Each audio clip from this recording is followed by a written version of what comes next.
L'équilibre alimentaire reflète dans ses formes individuelles et collectives notre relation à une intelligence plurielle. Cet objectif vital peut-il gagner en priorité? Comment le rendre universel? Quelles conséquences à ne pas le faire? Les Mayas doivent leur nom au maïs lui-même. Ne sont-ils pas en effet étymologiquement les gens du maïs? Un récit mythique raconte ainsi comment, après plusieurs essais infructueux à partir de boue puis de bois, on en vint à trouver le matériau idéal pour constituer l'espèce humaine. Précisément, le maïs.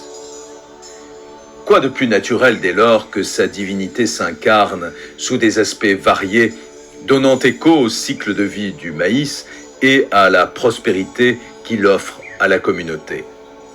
Dans les représentations principales, on trouve un dieu du maïs feuillu, dont la tête prend forme d'un épi.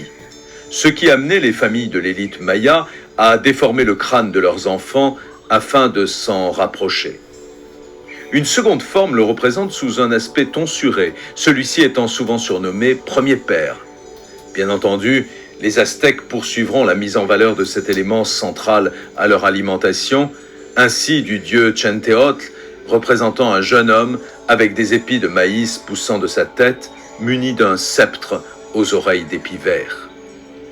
De quoi rappeler au passage à une technique répandue dans les Amériques dites des Trois Sœurs, mariant opportunément les cultures de la courge, du maïs et du haricot grimpant.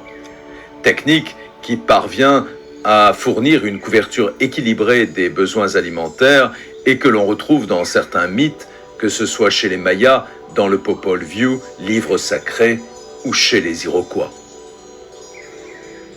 En vérité, chaque société humaine a cheminé au gré de ses possibilités et contraintes pour faire face, ou tenter de faire face, à sa survie alimentaire. Aujourd'hui, comme hier, se pose ce même défi, à cette différence près que nous sommes supposés être informés des déséquilibres qu'il rencontre.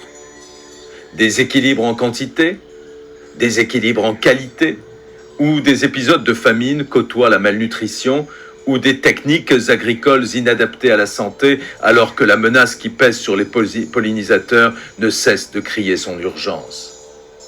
Face à tout cela, que penser de la place que tient l'alimentation dans nos trajectoires individuelles et collectives?